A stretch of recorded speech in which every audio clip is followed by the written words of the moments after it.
So Xamble is an influencer marketing focused digital marketing ecosystem. We've got two groups of companies within our ecosystem. The first is our services businesses.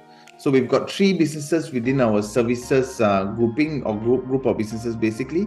The first is Nafneng, our influencer marketing business, where we help large brands such as Unilever, P&G, KFC, McDonald's engage with influencers here in Southeast Asia. So basically brands come to us and tell us that they need to reach such a demographic, and we then find influencers that can reach that demographic for them and get the influencers to basically post good things about the brand, right?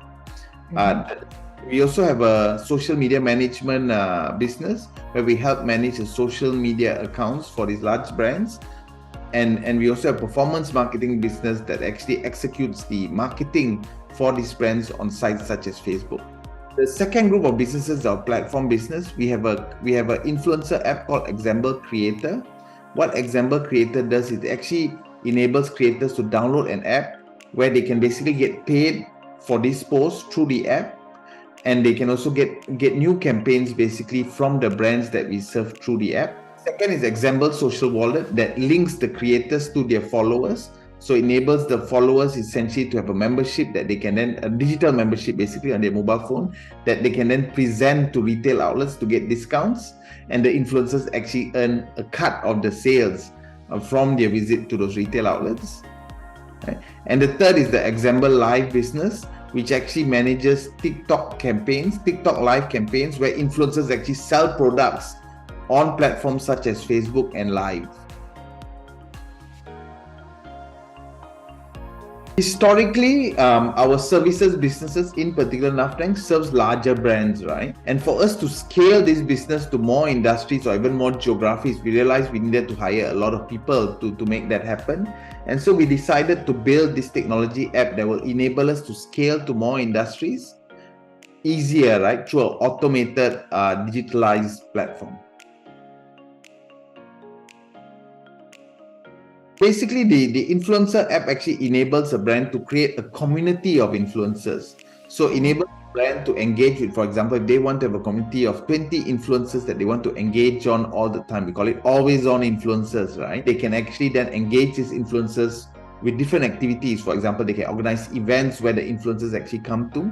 They can also, for example, organize polls. We had a client here, actually a pharmaceutical company, that wanted to know what products could sell better on their shelves, and they actually asked the influencers within our community through our influencer community this question, and through that they were actually able to basically position their brands better and create the right marketing message targeting the right demographic for the brand.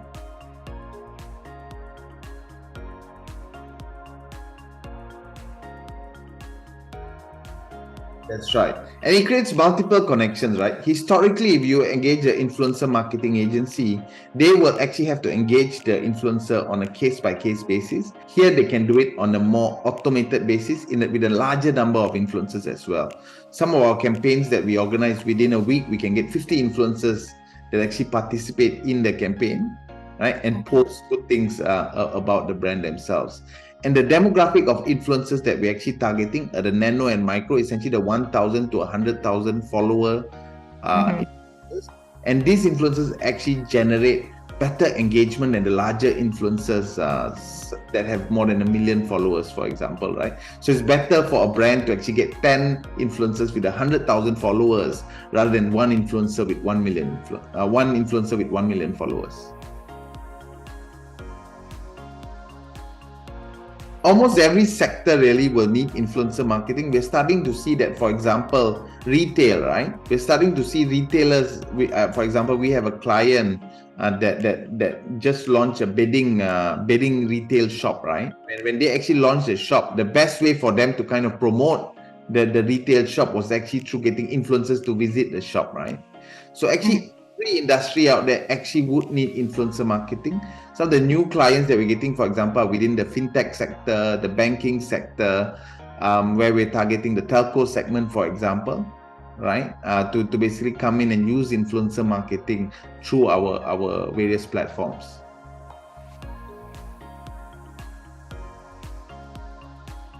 Yes, correct. One of the biggest issues, to a certain extent as well, hindrances of brands using influencer marketing before our social wallet is there's really no attribution. So when the influencer says a good thing about the brand, there's no way to track whether the followers actually go to an outlet and actually spend, right? So you can't actually track the post to the outlets and generate what's called a return on ad spend, right? So the social wallet gives you that ability to actually generate attribution. When the follower of an influencer actually uses his membership and gets a discount, for example, to buy a coffee, then you know that that coffee actually is sold because of the post that the influencer kind of posted to his followers. So for creators, we have a number of revenue models. So we'll basically be enabling SMEs to access the platform. And so SMEs can engage influencers and we'll charge them on a per campaign basis, right? We will also later on introduce a subscription model for influencers. So if they want, for example, better campaigns, they can actually pay a subscription fee.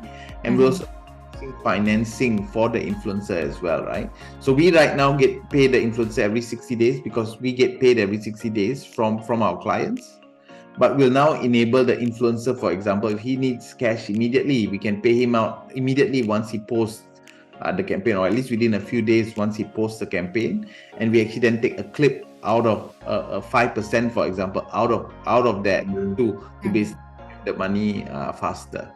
And because we have an always-on campaign for that service, we'll actually charge a subscription to the brands to actually have that always-on community on our app. That will be targeting clients that we already serve, right? So we don't really need to, of course, we will target newer clients in newer industries, but initially, for example, the community features what we will onward sell to our current clients already, right?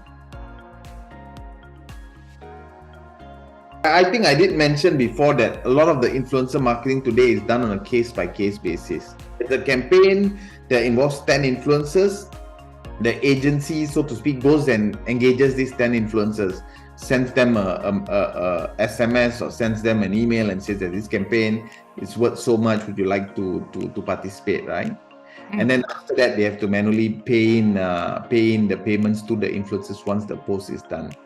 That's if you're engaging a macro influencer, one influencer with 1 million followers, right? Or even 10 influencers, it is fine. But what if you're engaging 50 influencers with 10,000 followers, right? Then it makes it very difficult to do it on a manual basis, right? And we are starting to see more and more campaigns actually move towards a larger number of influencers, right? So our app enables us to really serve the clients that actually need engagement with more influencers in a more scalable and fast basis, right? We launched a campaign last week, and within a week we can get 50 kind of influencers that are actually interested in a particular campaign, and then from there within the app itself they can actually get approval from the post. When they post, they actually take a picture of their post and post it in the app, right? So that's all automated. That really makes the business scalable. And that's how also from this we'll actually be rolling this out to more countries as well. For the next 1 year is really to kind of roll out the app, make it successful here in Malaysia. Actually, within the next 6 months, we target to do that. And then hopefully in the second half of next year, kind of take the app into, of course, within the first half of next year, rolling it out to more industries in Malaysia. And then from there, taking the app actually into more countries as well, right? So we want to to more geographies using the app, right? The app really enables us to really own the influencers, so to speak, right? We can send them notifications when there's a campaign related to them. We can say there's a campaign related to them. Why don't you participate in this campaign as well? Have a deeper footing or deeper foot in to the lives of the influencers, right? So the influencer marketing platform market in Southeast Asia is expected to be worth $2.6 billion by 2025, right? And we hope that with a regional presence, we can at least get a 20-30% market share of that market, right? Today, maybe a 10% market share in Malaysia, 10-20% in Malaysia. We hope that with the app, we can roll that out regionally and have that type of market share across the region, right? And this is really, the influencer marketing industry is one of the very few industries left that is growing on a compounded double-digit rate every year. So it's really the next growth opportunity, the next growth industry within the digital sector. So one of the fastest growing sectors within digital marketing, within one of the fastest growing regions in the world when it comes to digitalization.